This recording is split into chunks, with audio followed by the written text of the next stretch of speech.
right, I'm here with Jake Welchans, and we are just going to have a little conversation about what's going on in his life as he's a campus minister. So Jake, welcome. Glad you're here. Thanks, Owen. Why don't you share with people what you do and what life is like in Arizona? Right, so I work for Student Mobilization. It's an organization on campus at the University of Arizona and many different campuses around the country. And really what we're trying to do is we're trying to raise up disciple makers from lost, influential leaders on campus. And so we like to go to those places on campus that people try to avoid because there's no Jesus there. And we like to go into those places, get to share the gospel with students in those places, build relationships, and hopefully build disciple makers who will change the college campus and eventually the world. Now, Jake, you grew up here at CPC, Yep. And this is your home church. Tell us a little bit about your journey from going from Chesterfield to Arizona. What was that like, and how did the Lord lead you to be a full-time minister? Oh, yeah, that's such a good question. My family moved from Washington, D.C. to St. Louis in probably 2001. And we got here and we were looking at different churches, and really we ended up choosing Chesterfield Presbyterian because of me. My parents were really wanting to find a place for me to fit in and connect with people, and it was the only church we walked in where I entered childcare. I guess it was fifth grade. It's crew? Yeah. Not crew. No, crash. Crash. Yeah. Crash. Okay. Entered crash, and for the first time, there were students there who I could connect with, be friends with, and the leaders there loved me and were really concerned about how I was doing. And so my parents recognized that, and then they were like, okay, this is the church we want to go to. And since then, I guess the rest is history. I kind of dabbled in youth group. There were times where I was really engaged. I think going into middle school, like a lot of kids, I got bullied. And so I just kind of started to push away from relationships. And every once in a while, I remember Eric Larson really pouring into me and really keeping me on the path towards Christ, but really kind of keeping an arm's distance from church, just because I just was doing that with everybody at the time. Got to high school ministry crew, and for the first time, I think I really started to feel God drawing me to himself. I remember listening to the youth minister at the time, and he talked about Isaiah, not Isaiah, Elijah, the small, quiet voice where God would speak to you in the silence. And there was so much going on in my life at the time that hearing that and hearing how God speaks to us in the silence, it was the first time where I thought, man, maybe God's speaking to me. Maybe God's trying to bring me closer to him. And crew was really the first point where I think I started to look more into my faith and take my faith more seriously. And so going from there, went to University of Arkansas, where joined a fraternity. And as you can imagine, that took a back seat, my faith, for a lot of different reasons. But then I had a pledge brother in my fraternity reach out to me in my second semester of college. He was involved in Student Mobilization, STUMO, as we call it. And he was the first guy that was a peer of mine that I respected, that reached out to me and really took me under his wing and he began to share the gospel with me, began to tell me about how Jesus could play a role in my life, and really started building a relationship with me and processing the gospel with me on a one-to-one basis. For the first time, people had tried to do that before, like people I loved, but I just hadn't listened. And he was the first guy that had done it, and it just took. And he asked me if I wanted to start following Jesus towards the end of my second semester of college. And it was the first time I decided, yeah, I really want to go all in on that. And so I got plugged into STUMO because he was. And from that moment on, man, I just got pulled into a movement at the University of Arkansas where I got discipled extremely well, where I learned how to share my faith with my fraternity brothers, lead Bible studies, make disciples, things like that, and really just loved what I was doing. So I was deciding between what I was going to do for the rest of my life. I was a business major, supply chain major in Northwest Arkansas, where I was at the time. It was all Walmart, Tyson, J.B. Hunt. And so I'd kind of decided that was my career path. I was going to go do that. But then the opportunity came up where the leader of Arkansas STUMO asked me if I would consider doing that for 3 years, and I thought, man, this is an awesome thing. It's not a career thing, but it's something that I really would like to look into, and so I decided to do that for 3 years and did Greek ministry at the University of Arkansas for 3 years, where I got to share the gospel with Greek students, lost influential leaders on campus, and lead those guys to Christ, along with my wife, Rose, who I married my first year on staff. And, was really happy doing that for a long time, really enjoying it, when I got a call, literal physical call from my boss, not a spiritual call, but he just said, hey, we're looking at expanding to Arizona with STUMO. Would you be interested in starting a team and doing that? And so I had the opportunity to build a team, which, Catherine Fairlamb, the Fairlambs, awesome family here at CPC. She was one of the first people to join my team. We put together a team of 6, and then over a year and a half, we decided we were going to launch to Tucson to start our ministry at the University of Arizona in Greek life, athletics, a couple of different areas on campus to do the same thing, to try to reach out to the lost leaders on campus, people who aren't interested in following Jesus, love them, build relationships, share the gospel with them, and hopefully help them become disciple makers and influencers in their time in college and well beyond that. So it's great. It's great. Yeah. Thank you for updating us. Absolutely. One of the things I always say about college ministry is that it's so strategic, and you've mentioned just the fact that you're working with future leaders and people who will be, really influencers for our society and kind of the next generation. As you see that, just the opportunities that God has provided for you there in Tucson, and the way that God has enabled you to proclaim His word and talk to people about God's grace, what fruit have you seen just in terms of lives changed? Like just maybe a couple examples of that. That's a great question, Owen. Well, what's really interesting is, I totally agree. It's so strategic. I tell people all the time, if I didn't do college ministry, I would probably do like prison ministry, because I can't really think of something more strategic than reaching the young leaders who are still open to changing their lives, changing their trajectories to be influential followers for Christ. The fruit has been amazing. We got there and we were like, it's so strategic. Surely everyone's trying to do this at Arizona. It's the biggest Greek life in the Pac-12. We're like, everyone's going to be trying to reach Greek life, but actually no one really was. And for different reasons, people had tried, it just hadn't stuck. And we felt like God had really just kind of opened that door for us, knowing how to do that and how to step foot into that. And so we did, and it's been really hard. It is a tough campus to do ministry at. There's not a lot of people looking to follow Jesus initially.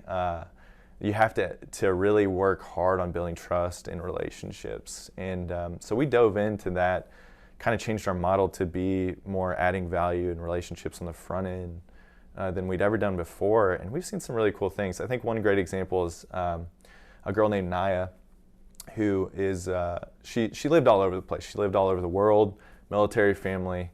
Dad was in the military, so moved them all around. She lived in Georgia, Germany, a bunch of different places.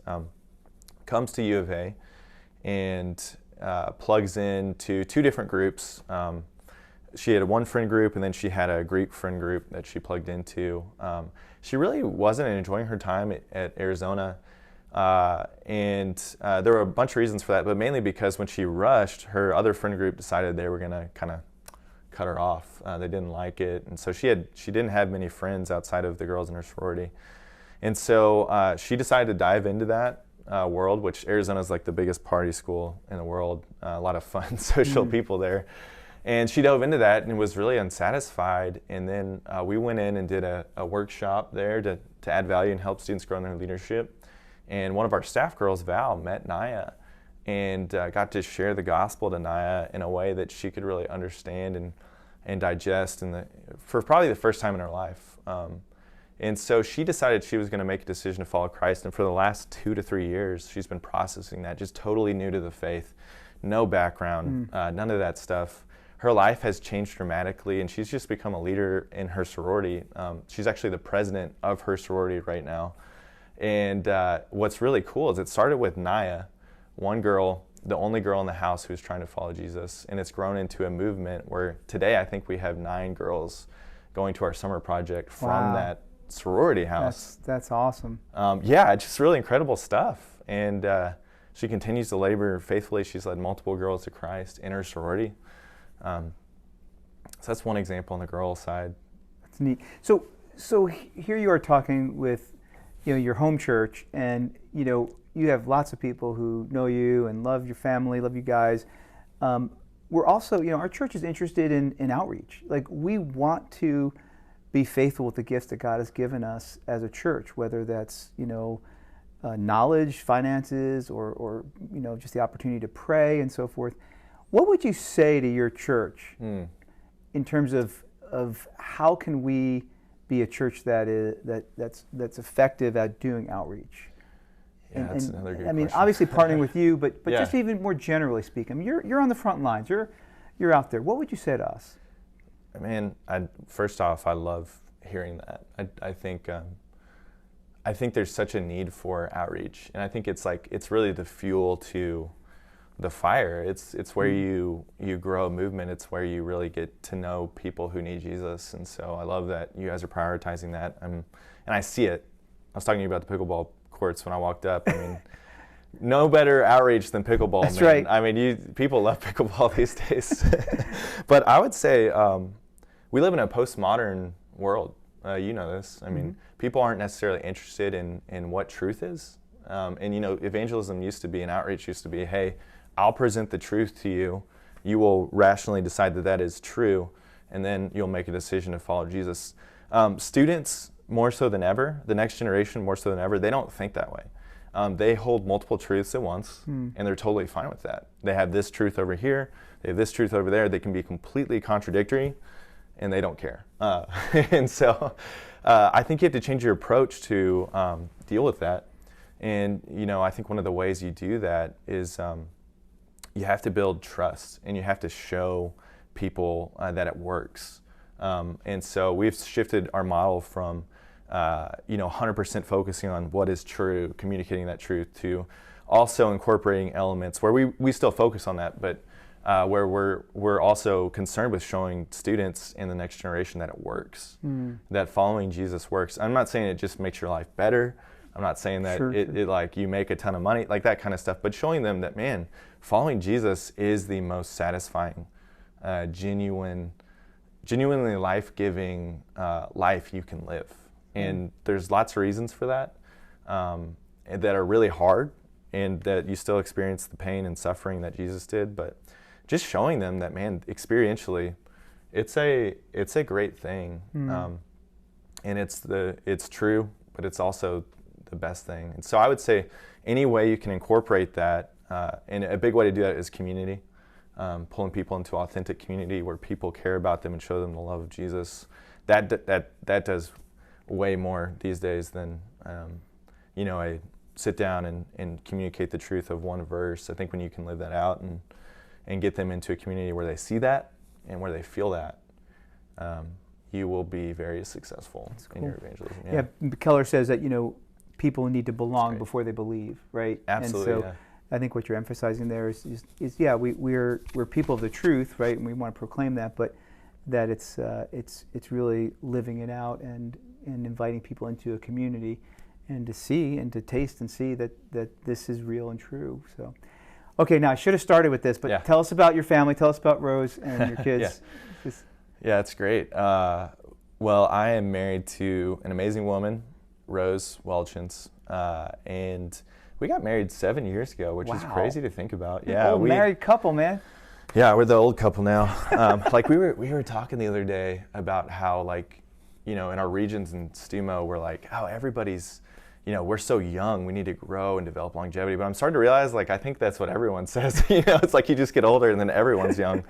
And so, I'm married to Rose, and man, I feel like I won the lottery every single day. She's amazing. She mostly invests in our staff women, and from a ministry standpoint, invests in our staff women, and then a couple girls on campus. But mainly is just trying to keep our small family alive, which is big. We got 4 kids under 5, and Conrad, who's 4.5, Roxy is 2.5, and Edie, who's 1.5 years. And it's a challenge. Wow. So no sleep these days. where we kind of, who needs sleep? Not us. But yeah, we live in Tucson, and it's really fun having them grow up in a desert climate because there's so many cool things to do out in Tucson. But yeah, we got a crazy life with them going on right now, just trying to keep people fed and alive and everything. But yeah. Well, we appreciate your ministry. As a church, we want to say thank you. And we just really value what you guys are doing in terms of proclaiming the gospel and leading and equipping people to be leaders and to be connected to their church and to be disciplers, but also disciple makers, and discipling and being discipled and discipling other people as well. So thanks for all that you're doing. Yeah, I appreciate it. And thanks for taking the time here. Is there anything else you want to tell us? I think that'd be helpful. Oh, I would just say thank you. I feel like we're so privileged to have a church like Chesterfield Presbyterian behind us. It is an honor in multiple ways because I run into people all over the country, it feels like, who have been influenced by Chesterfield Presbyterian.